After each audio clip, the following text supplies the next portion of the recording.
Thanks for coming back to another video, guys. So today we're talking all about the surface grinder. I got a lot of questions on this when I initially posted a video about it, and a lot of people wanted to know kind of how I finish a knife with it, maybe belt progression, and really what I use it for. So I'm going to go ahead and show you guys kind of a step-by-step on going through the grits, what I'm looking for, what I'm doing, and kind of how I have this grinder set up to get a really nice finish on the flats of all my knives.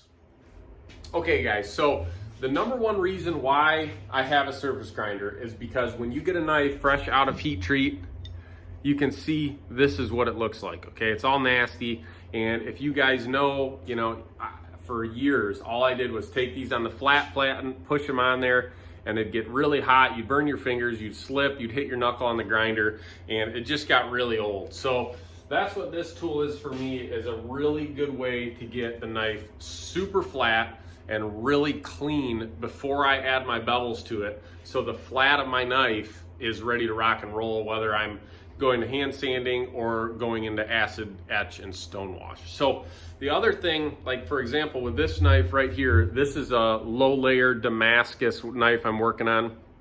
And the billet that I had to make this knife out of was a little too thick. Okay, you can see it's a pretty beefy knife.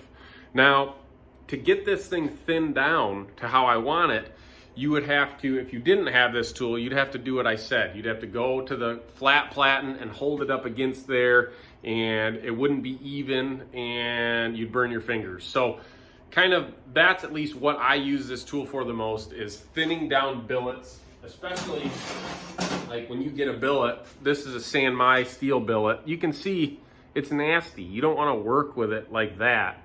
It's so much easier to work with steel and knives when they're super flat and super clean. So that's what this tool does, okay? And this is made by OBM Tools. I think I said that already, maybe not.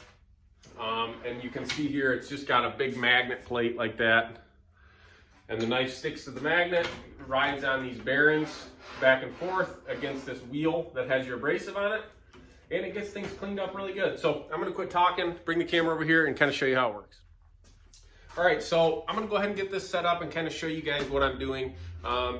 Make sure you pay attention where your sparks are throwing, because this thing launches sparks across the shop. I need to set up something right here with this new grinder to keep them in control. But so I'm gonna start with a 60 grit belt.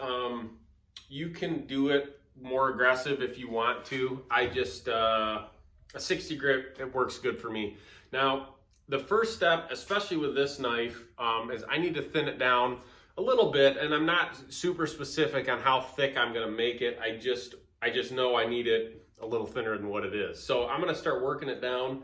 And there's a really nice kind of dial caliper gauge on the side of this that you could use if you wanted to be super specific on how much material you were removing.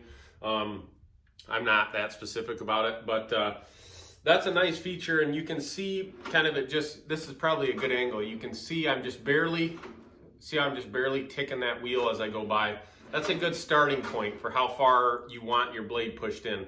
Now this dial over here is what changes your in and out. So you can see if I crank it in, the whole belt's moving. And if I crank it out, I'm not touching it anymore. So what I do is I turn it on. My grinder's on 50% power right now. And I just go slow, and you don't want to really hog material away. Just go nice and slow. Make sure you're keeping that blade cool, because these are heat treated already. And kind of just watch and see. And a lot of times you can kind of look down, see where you're at, make sure that thing's good and clean and ready to work on to the next grit.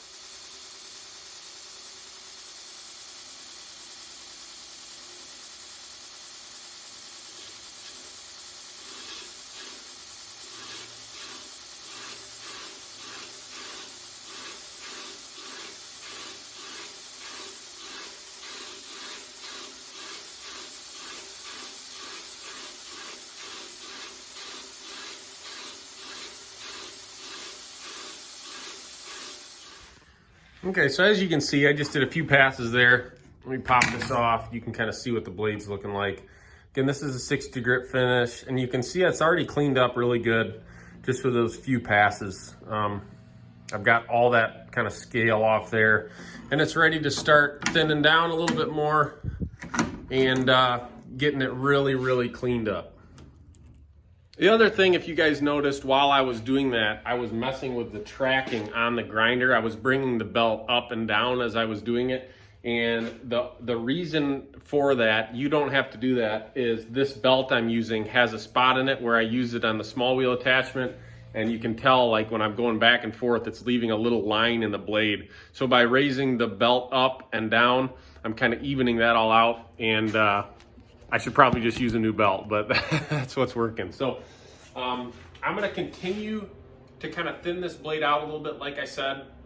And then when I step up to the next grit, I'll kick the camera back on and explain my grit progression a little bit and kind of show you where I'm at. Okay, so we finished up with that 60 grit belt. I got it down to about 0.150 thickness, so I took about 50 thousandths off this knife, and now it's right about where I want it. So I went ahead and went with a 120 grit belt now, so I kind of double my grit. So if I did a 60, then you go to a 120, and then you could do a 240, is kind of what they say. So when I do the surface grinding, I basically do it at the same grit progression as I do my bevel grinding. So I'm gonna do a few passes with this 120. What I would recommend is, if you guys are doing this, do a couple more passes than what you think you need to do, because there's a lot of times when, especially if you start off with a little more aggressive one than a 60, you get into your hand sanding step and you can see where you miss some of those really aggressive grit lines. So do a couple extra passes than what you think you normally do, and work through the 120, and I'll check back in when we're all done with that.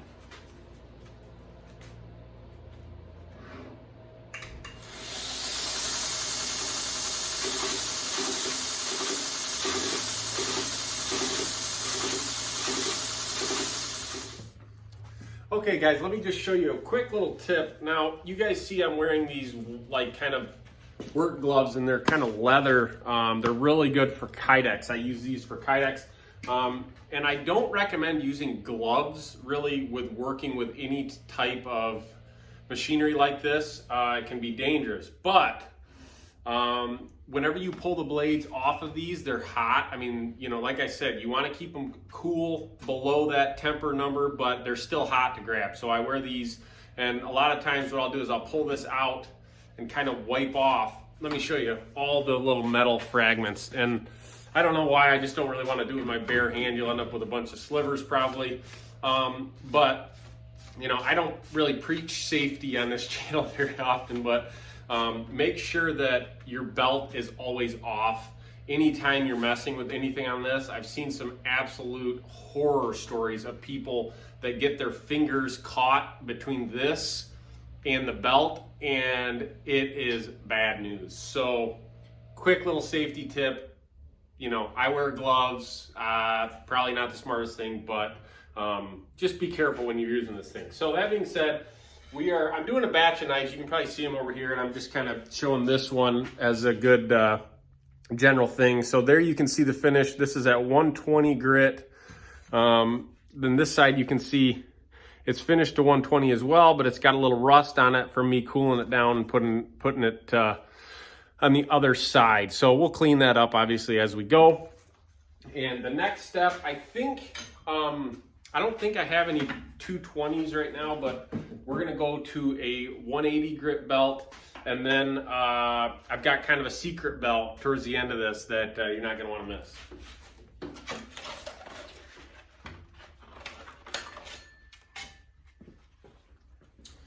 All right guys, same as the last grit. You know, we're taking a few passes. You don't have to get super aggressive with this because, you know, you're just refining your scratches now. Something about this magnet, as you can see, I stick it on there and I always leave a little bit of the end of the blade off the end of the magnet. You can see like that. So it gives you something to grab onto, or else you'll struggle to get your blade off that magnet. So like I said, I'm coming in here, I'm waiting until I just barely touch it. Put the mask on. I'm gonna slow this down. I'm slowing it down a little bit to probably 40% power with this finer grit.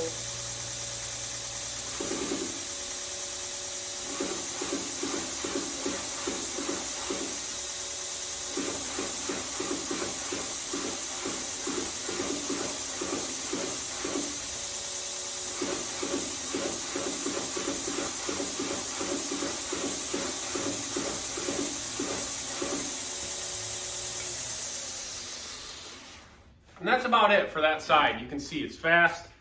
Man, is it looking clean. Hard to show you guys. You can already see that kind of low layer Damascus pattern popping pretty cool. And so we're gonna flip it, do the other side. I'm gonna run through the rest of these knives. And then I'm gonna get out that secret belt that really gives me a great finish. All right, this is the money maker. So this is 3M Trizac belt. You can see it's all, has like texture on it. They're super cool. This one is an A65, which don't quote me on it, but I believe is comparable to about a 240 grit belt. And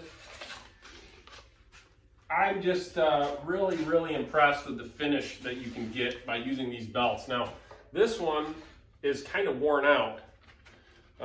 So I'm kind of going to test it here and see how it works. Now, I'll put, like I said, I'll try to put links below to everything I'm using. All the abrasives up until now are all red label abrasives, ceramic belts, and they're not new ones. They're all kind of, maybe the ones I used already for doing bevels that are kind of worn out. I don't want them for bevels. I save them for this. Now, these Trizac belts, red label doesn't carry this one as of right now when I'm filming this video. Maybe they will in the future, hopefully. But I think I got these from Phoenix Abrasives, I think, but I'll try to put a link below for these. They are super nice and they're forgiving. Like having that texture, really, it's just, you need to buy one and try it because they give you this incredible finish. And I'm gonna slow this down to about 30% power. I'm gonna do a couple passes with this and then I'll show you guys kind of the end result.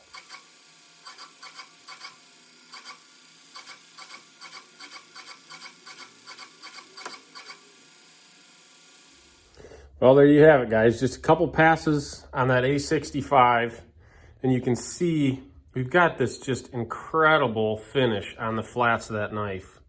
So, huge time saver, and now we're ready to grind our bevels without having to do any hand sanding on those flats. And see, that side is the side that was on the magnet.